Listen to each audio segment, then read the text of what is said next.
გამარჯობა, მადლობა რომ შემოიხედეთ. ტრადიციულად ძალიან დიდ მადლობას გიხდით წინა ვიდეოზე დატოვებული კომენტარებისთვის და მოწონებებისთვის და გთავაზობთ რომ ეს ვიდეოც ახლავე მოიწონოთ და თუ ბოლოს იმედი გაგიცრულებათ, ეს მოწონება ყოველთვის შეგიძლიათ მოხსნათ. დღეს მოგიყვებით კოლინ სტენის შესახებ. თუმცა სანამ ვიდეოზე გადავალთ, მინდა ერთი ძალიან საყვარელი რაღაც გაჩვენოთ. ეს არის ქართული სტარტაპი კერიას მიერ გამოგზავნილი საჩუქარი, რომელიც უზომოდ მომეწონა. პატარა მაგიდის ბუხარი კიდევ უფრო მყუდროს ხდის ნებისმიერ გარემოს. შეხედეთ უბრალოდ რა განსაკუთრებული ატმოსფერო შესძინა ჩემს გადასაღებ ადგილს ამ პატარა დეტალმა. მათი ინსტაგრამის ლინკს კომენტარებში დაგიტოვებთ. ვფიქრობ, რომ ამ დეტალმა კიდევ უფრო მეტი მყუდროება შემატა ჩემს ვიდეოს. კოლინ სტენი 20 წლის იყო, როდესაც თვლიდა, რომ ის ძალიან გამოცდილი იყო ავტოსტოპში. 1970-იან წლებში ავტოსტოპი ძალიან გავრცელებული იყო და ზოგიერთისთვის ის გადაადგილების მთავარ საშუალებას წარმოადგენდა ხოლმე. რა თქმა უნდა, კოლინს გაგებული ჰქონდა იმ საშინელი ისტორიების შესახებ, რაც ავტოსტოპის დროს ხდება ხოლმე, თუმცა ის დარწმუნებული იყო, რომ მსგავსი რამ მას არ შეემთხვეოდა. ამ დროს ის ვერც კი იფიქრებდა, რომ მისი ისტორია ერთ-ერთი ყველაზე საშინელი ისტორია გახდებოდა. მომხდარამდე კოლინს ყოველთვის უმართლებდა. ის ძალიან გულმოდგინედ არჩევდა იმ მანქანებს, სადაც უნდა ჩამჯდარიყო. ძირითადად ეს იყო ხოლმე მოხუცი წყვილები ან ქალები. 1977 წლის 19 მაისს კოლინი ჩვეულებისამებრ ელოდებოდა გამოვლელ მანქანას. მას თავისი და ქალისთვის სიურპრიზის გაკეთება უნდოდა, რომელიც გვერდზე შტატში ცხოვრობდა. ის არიგონის შტატი ქალაქ იუჯინიდან რედ ბლაფში, კალიფორნიაში მიემგზავრებოდა. კოლინმა ორ მანქანას უკვე უარი უთხრა, მესამე მანქანაში კი თამამად ჩაჯდა, რადგან იქ ახალგაზრდა წყვილი იყო ბავშვით, რომლებმაც უთხრეს, რომ სიამოვნებით მიიყვანდნენ დანიშნულების ადგილამდე. როდესაც კოლინი მანქანაში ჩაჯდა, მას გაეცნენ, მძღოლი იყო 23 წლის კემერონ ჰუკერი, ხოლო გვერდზე სავარძელზე მისი მეუღლე ჯენის ჰუკერი იყო, რომელიც ამ მომენტისთვის 19 წლის იყო. გზაზე ისინი საწვავის ჩასასხმელად და საპირფარეშოსთვის გაჩერდნენ. კემერონ ჰუკერი 1953 წელს დაიბადა ქალაქ ალტურასში, კალიფორნიის შტატში. მისი კლასელები და ნაცნობები იხსენებდნენ, რომ ის ძალიან ბედნიერი ბავშვი იყო და მას ძალიან უყვარდა ხოლმე კლასელებთან ხუმრობა და ამასთან ერთად დროის გატარება. ხშირად მისი ხუმრობები სასტიკი იყო, თუმცა როგორც ცნობილია, ბავშვები ამ ასაკში არ გამოირჩევიან დიდად ემპათიის უნარით. დროთა განმავლობაში კემერონი ძალიან შეიცვალა. ის გახდა ჩაკეტილი და გაურბოდა ხალხთან კომუნიკაციას. ესეც ჩვეულებრივი მომენტი იყო, რადგან გარდატეხის ასაკში ჩაკეტილობა დამახასიათებელი არის მოზარდებისთვის. ეს ჩვეულებრივი მოვლენა კიდევ იმიტომ შეიძლება ჩავთვალოთ, რომ მის ცხოვრებაში რაიმე ტრავმა ან გარდატეხის მომენტი არ ყოფილა. მოკლედ რომ ვთქვათ, კემერონი საშუალო სტატისტიკური მოზარდი იყო. როდესაც კემერონი მის მომავალ მეუღლეს ჯენის შეხვდა, ზუსტად ამ დროს გაჩნდა მასში სადისტური მიდრეკილებები. ჯენისი ამ დროს 15 წლის, ხოლო კემერონი 19 წლის იყო და ჯენისი აღფრთოვანებული იყო იმით, რომ მასზე უფროსმა ბიჭმა მას ასეთი ყურადღება მიაქცია. მას მალევე შეუყვარდა კემერონი და მის შესანარჩუნებლად შეიძლება ითქვას ყველაფერზე თანახმა იყო. ერთხელ კემერონმა ჯენის კითხა წინააღმდეგი იყო თუ არა, რომ ის ტყავის ბორკილებით ხეზე მიება. მან უთხრა, რომ მანამდე ყველა მის ყოფილთან ჰქონდა მსგავსი გამოცდილება და ეს ყველას ძალიან მოსწონდა. ჯენისი დათანხმდა. ეს მისთვის ძალიან მტკივნეული გამოცდილება აღმოჩნდა და ძალიან შეეშინდა, თუმცა კემერონი ამის შემდეგ ისეთი თბილი და მოსიყვარულე გახდა, რომ მას ყველა შიში გაუქარწყლა. ისინი 1975 წელს დაქორწინდნენ. სადომაზოხისტური გართობა მათთან მომრავლდა და მათი აქტის ჩვეულ ნაწილად იქცა.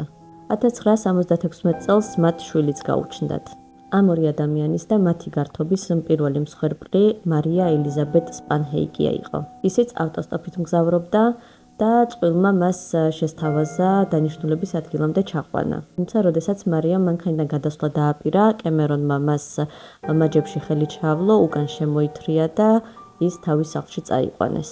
რის მერეც გოგონა სარდაფში ჩაიყვანეს და კემერონმა ის ჯერ აწამა, შემდეგ კი გაგუდა. კემერონმა და ჯენისმა გოგონას ცხედარი პარკთან ახლოს დამარხეს. კემერონს ეს ძალიან მოეწონა და ჯენისიც დაითანხმა, რომ მათ შემდეგი მსხვერპლი მოეძებნათ. და ეს შემდეგი მსხვერპლი კოლინ სტენი აღმოჩნდა. იმის შემდეგ, რაც კოლინთან ერთად მათ მანქანაში საწვავი ჩაასხეს და გზა განაგრძეს, მანქანამ გზიდან გადაუხვია და სადღაც ტყეში გაჩერდა. სანამ კოლინმა რაიმეს გააზრება მოასწრო, კემერონმა მას თავზე ხის ყუთი ჩამოაცვა. ეს ხის ყუთი მისივე დამზადებული იყო და ის ახშობდა სინათლესა და ხმას. როდესაც წყვილი თავიანთ სახლში მივიდა, უკვე ღამე იყო. პირველი რამდენიმე საათი კოლინისთვის განსაკუთრებით მძიმე აღმოჩნდა.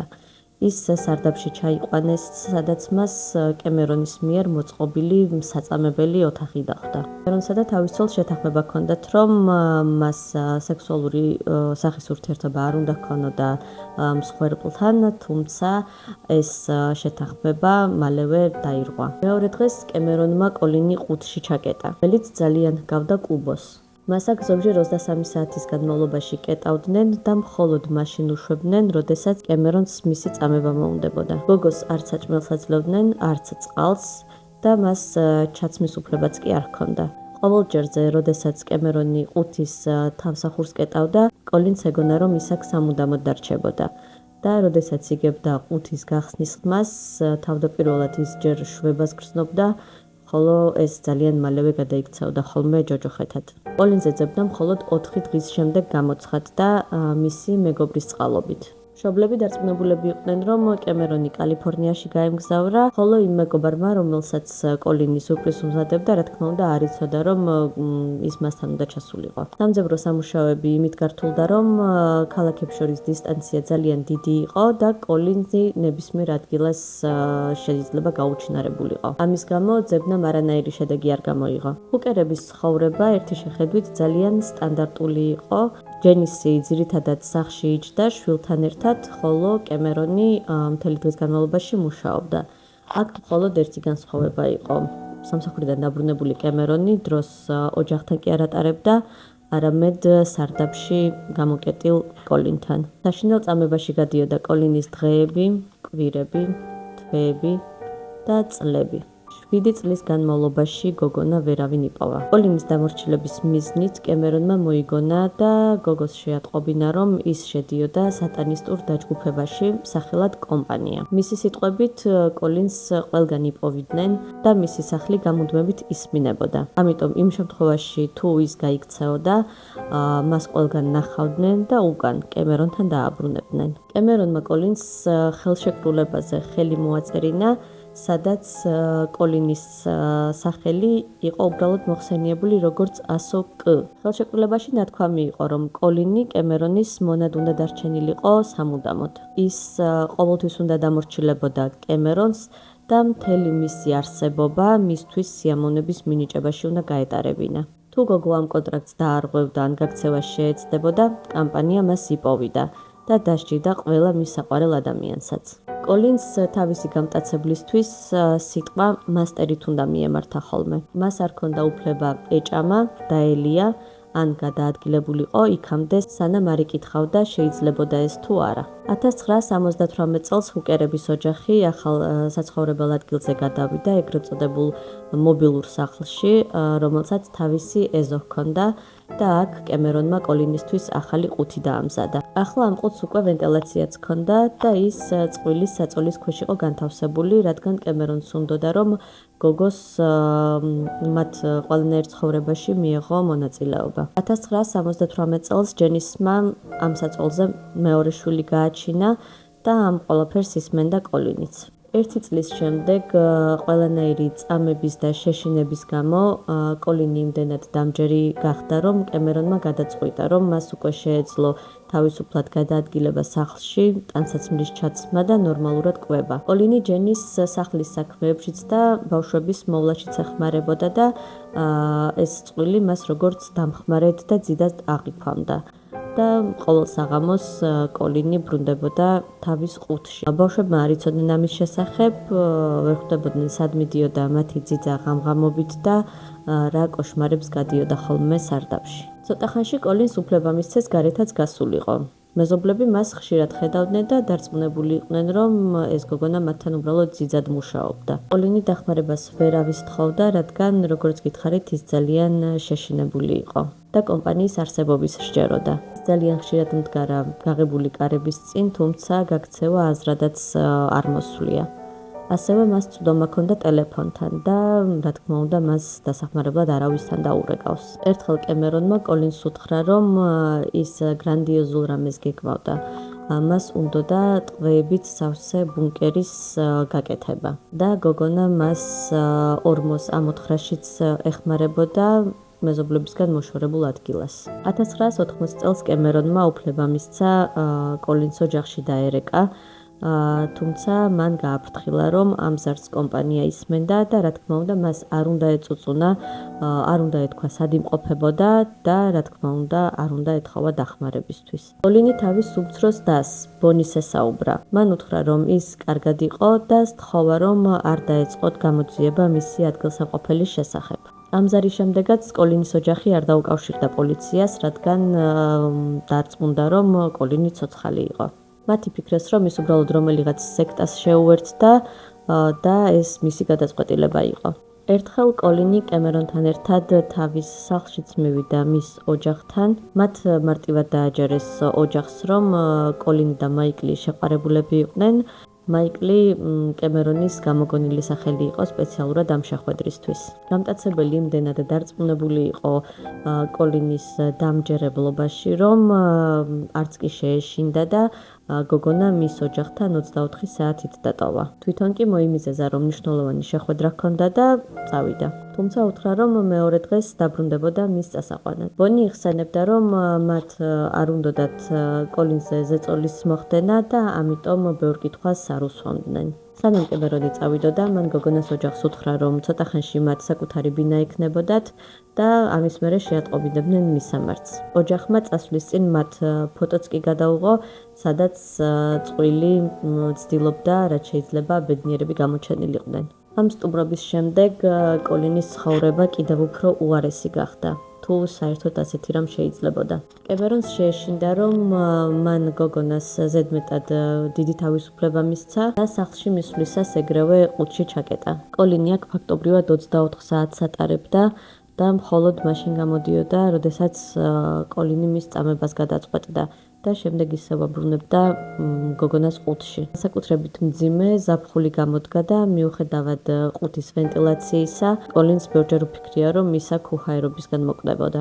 2 წლის განმავლობაში საწყალ გოგოს დღის შუქიც კი არ ჰქონდა ნანახი. 1983 წელს კემერონმა კოლინს უფლება მისცა ყუთიდან გამოსულიყო და მას ეზოში გასვლის საშუალებაც მისცა.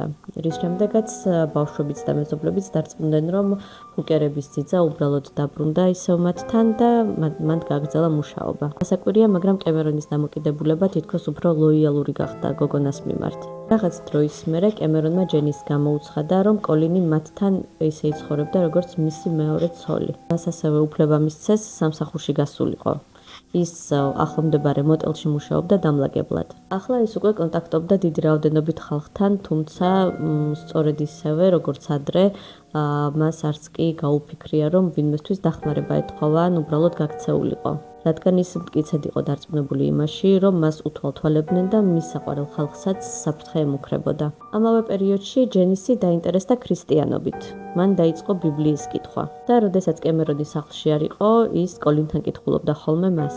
ასე ისინი დაახლოვდნენ. კემერონმა მათ უფლებაც კი მისცა, რომ კვირაობით ეკლესიაში ევლოთ ხოლმე.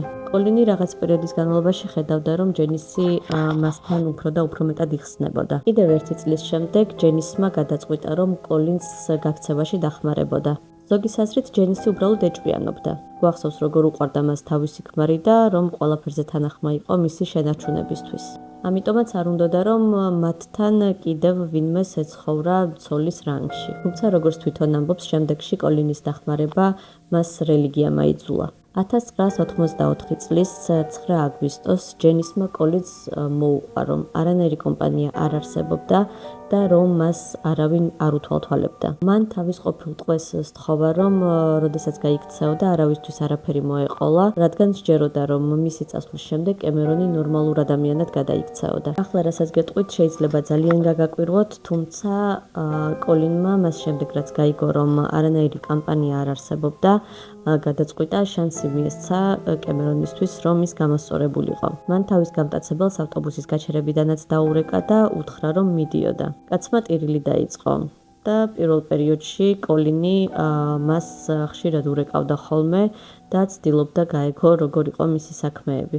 სწორედ ეს გახლავთ სტოკჰოლმის სინდრომი. მსხვერპლი თავის გამტაცებელს ეჯაჭვება, ინტერესდება მისი ცხოვრებით. ითხოვს, რომ მას სასჯელი შეუმსუბუქონ, ან ზოგჯერ საერთოდაც რომ არ დასაჯონ. მიდის ციხეში მის სანახავად და ასე შემდეგ.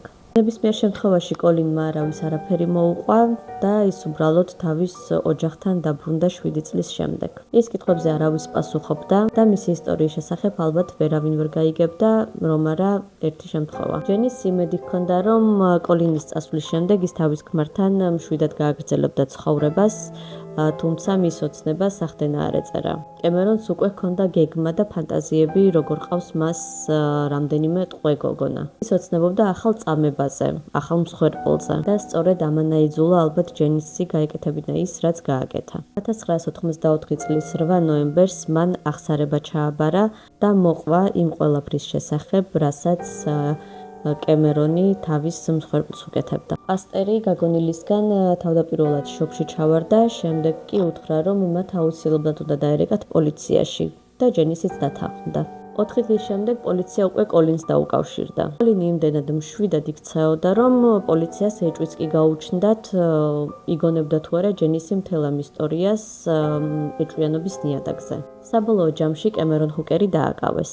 პოლიციამ უამრავი მტკიცებულება აღმოაჩინა მათ სახლში. ეს იყო წამებისთვის განკუთვნილი ინვენტარი, კოლინის ფოტოები წამების დროს და BDSM-ის ათობით ჟურნალი. ჯენისმა ასევე მოყვა პირველი გატაცებული გოგონას შესახებ, თუმცა პოლიციამ მისი ცხედარი ვერ აღმოაჩინა. და ამის გამო კემერონი მხოლოდ კოლინის საქმის გამო გაასამართლეს. ჯენისმა ქმრის წინააღმდეგ ჩვენება მხოლოდ იმ პირობით მისცა, რომ შემდგომში ის ხელშეუხებელი იქნებოდა. კემერონი თავის ბრალს არ აღიარებდა და მისი ადვოკატი მოსამართლეს არწმუნებდა, რომ ყველაფერი რაც ხდებოდა ორმხრივი თანხმობით იყო.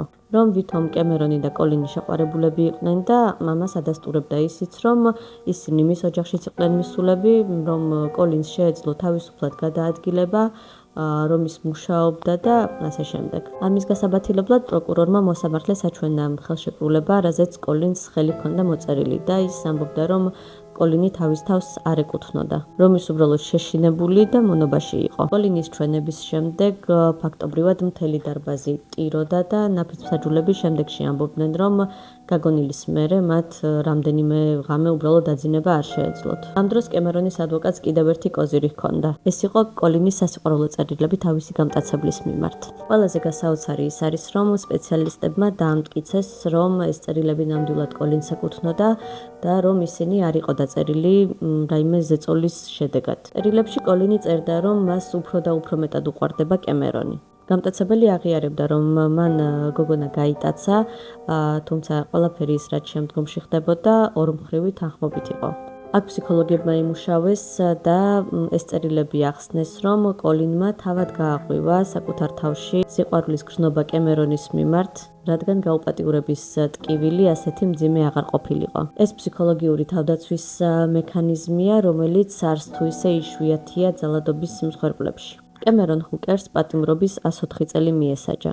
2015 წელს 65 წლის კემერონმა სასამართლოს ვადამდელი გათავისუფლების განცხადებით მიმართა, რაზეც უარი მიიღო. კოლინსტენმა მოახერხა და სტოკჰოლმის სინდრომისგან განიკურნა. ის აღარ ეკონტაქტებოდა აღარც კემერონს და აღარც ჯენისს. მან ბუღალტერიის სწავლა დაიწყო, გათხოვდა და ბავშვი გააჩინა. ახლა ის ეხმარება სხვა ქალებს და გოგოებს, რომლებიც მსგავს სიტუაციაში ყოფილან, დაძლიონ თავისი მდგომარეობა. ასეთი იყო ჩვენი დღევანდელი ვიდეო. მე კიდევ ერთხელ გახსენებთ კომენტარების, მოწონებების და გამოწერის შესახებ. მე კი გემშვიდობებით. ნახვამდის. ვიდეოს ბოლოს ერთი კითხვა მაქვს, ვისაც ესმის YouTube. მიიღეთ თუ არა AdSense-ის მიერ გამოგზავნილი წერილი პოსტით. იმიტომ რომ მე მგონი მთელი ცხოვრება მაგას ველოდები. თუ იცით ვინმე სხვა გზა როგორ შემიძლია ვერიფიკაცია გავაკეთო, ეს ბოლონებიჯი რაც არის. გთხოვთ დამაკვალიანეთ, იმიტომ რომ მე მგონი ინტერნეტი გადავქექე და ვერაფერი სასარგებლო ვერ ვიპოვე. კიდევ ერთხელ მადლობა.